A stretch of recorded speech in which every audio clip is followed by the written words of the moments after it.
Hey everyone, so today, Maundy Thursday, we're entering into the Christian Tridium, and Maundy Thursday is the day that the institution of the Eucharist takes place, and then the Last Supper, then we move into Good Friday and Easter. So I wanted to wish everybody a blessed Tridium. It reminds me of there was a beautiful ivory carving that we had in Zimbabwe. My grandparents had it and my parents, and it depicted the Last Supper. So it was on the back of it, they put wood, but it was intricately carved, and it was the Last Supper. Usually those types of pieces, they're only like in the homes of the wealthy, the very rich people, because ivory is expensive. But a lot of what we had in our homes was either because my grandfather had a shop, sometimes people would give them gifts. Sometimes they would sacrifice and buy those pieces, so we would have nice things in our home. There was also a beautiful porcelain elephant, and they collected pieces of porcelain, very nice pieces of porcelain, and my dad too. So too, I haven't collected things like that, but I do have some nice statues that I've bought over the years, things that I can use to reflect on the life of Jesus and the Holy Family.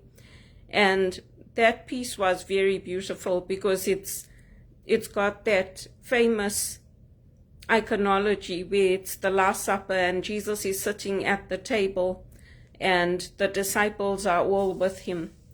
So it's a good way to think about how important Jesus' love was and how he set the example where he served first, he loved first, he did first, and because of his example, all of us can follow.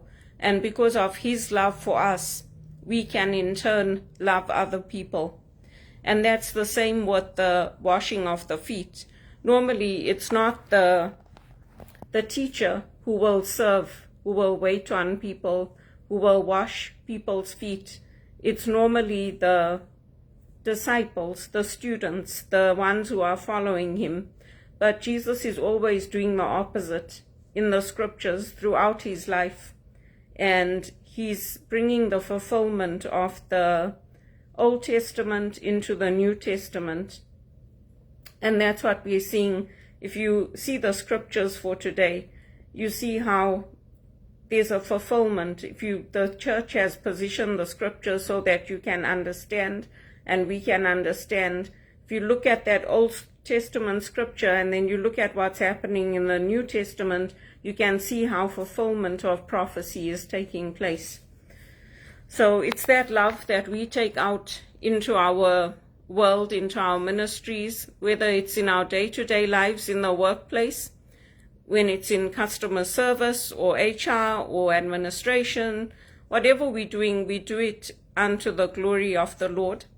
And many of the priests you'll find will be re-emphasizing that all of us have been called into that way of life, into a way of living that brings love into the world and into our communities.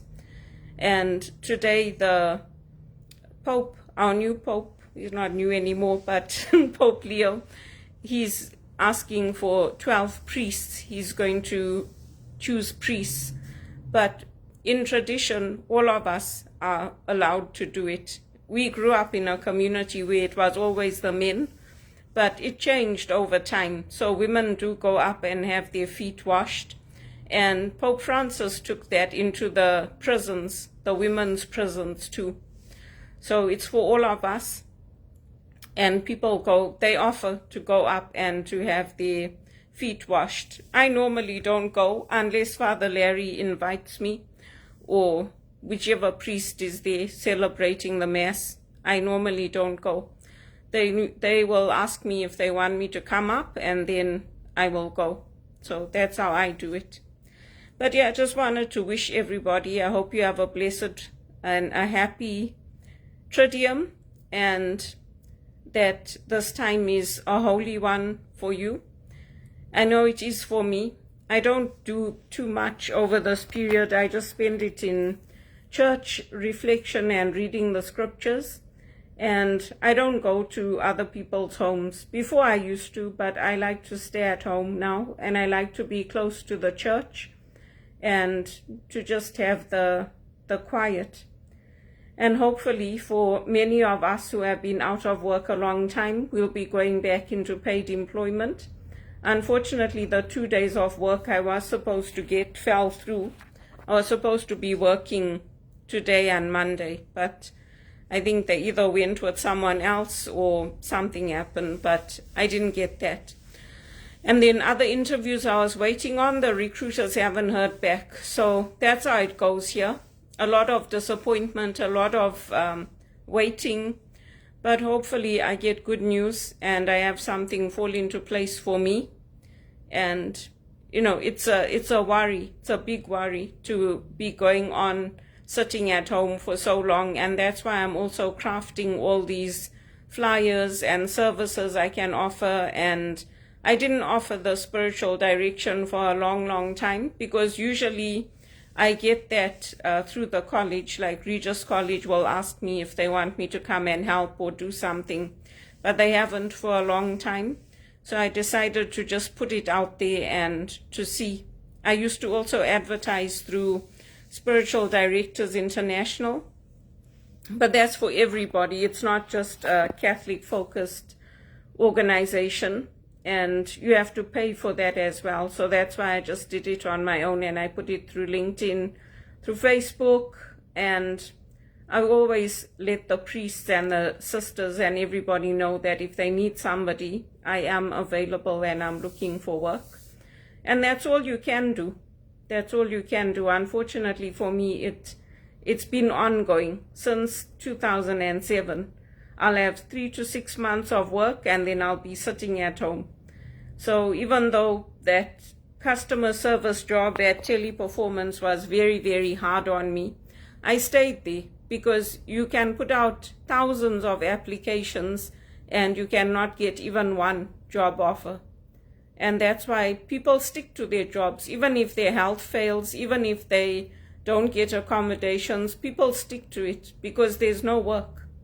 You can be the most highly qualified, you can be the best there is, you can be highly recommended, and sometimes your life can go to waste because you're not getting the opportunities to earn the money that you should, which gives you options to do things. And people don't help because they're more concerned about their own lives.